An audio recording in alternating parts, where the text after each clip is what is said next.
Hello everyone, welcome back to my channel day 7 at Goa. So ಬರ್ರಿ ನಾನು ನಿಮ್ಗೆ ಇವತ್ತು ಒಂದು ಮಸ್ತ್ ಟೆಂಪಲ್ಗೆ ಕರ್ಕೊಂಡು ಹೊಂಟೇನಿ. ಇದು ಎಲ್ಲೈತಪ್ಪ ಅಂತಂತಂದ್ರೆ ಬಿರ್ಲಾದೊಳಗೆ ಐತಿ. ಇದು ಫೇಮಸ್ ಐತಿ, ಹೆಸರೇ ಬಿರ್ಲಾ ಮಂದಿರ ಅಂತ ಹೇಳಿ.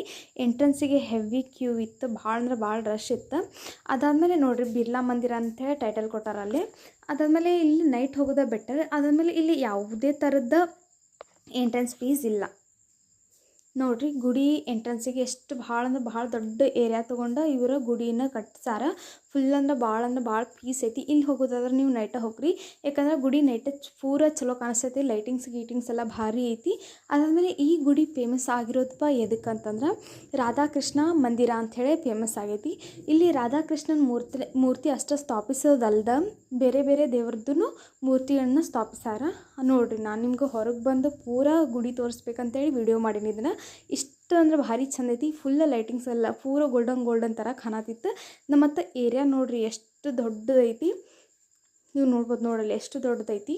ಮತ್ತು ಗುಡಿನೂ ಅಷ್ಟು ಚಂದ ಐತಿ ನೋಡಿರಿ ನೀವು. ಅದಾದ್ಮೇಲೆ ನೈಟ್ ಈ ಥರ ಎಲ್ಲ ಪೂರ ಗೋಲ್ಡನ್ ಕಾಣ್ತೈತಿ. ಮತ್ತು ಮಾರ್ನಿಂಗ್ ವೈಟ್ ಕಾಣ್ತೈತಿ. ನೀವು ಮಾರ್ನಿಂಗ್ ಹೋಗೋಕ್ಕಿಂತ ನೈಟ್ ಹೋಗೋದು ಬೆಟರ್ ಆಪ್ಷನ್ನ. ಅದಾದಮೇಲೆ ನಾವು ಅದು ಫೋಟೋಸ್ ತೊಗೊಂಡು ಮತ್ತು ವಾಪಸ್ ರಿಟರ್ನ್ ಮನೆಗೆ ಹೋದ್ವಿ. ಅದಾದಮೇಲೆ ಇದು ಪ್ಲೇಸ್ ಅಂದ್ರೆ ಅದು ಗುಡಿ ಕಾಣಿಸೋದು ನಿಮ್ಗೆ ನೈಟ್ ಹೈವೇದೊಳಗೂ ಕಾಣ್ತೈತಿ. ನೀವು ನೋಡ್ಬೋದು, ಇಲ್ಲಿಂದನೂ ಎಷ್ಟು ಅದು ಫುಲ್ ಗೋಲ್ಡನ್ ಥರನ ಕಾಣತೈತಿ. ಸೊ ನೀವು ಯಾರಾದರೂ ಹೋದರೆ ಈ ಪ್ಲೇಸನ್ನು ವಿಸಿಟ್ ಮಾಡೇ ಬರ್ರಿ. ಮಸ್ತ್ ಅಂದ್ರೆ ಮಸ್ತ್ ಪ್ಲೇಸ್ ಐತಿ. ಸೊ ಗೈಸ್ ನೋಡಿರಿ, bye and see you the next video.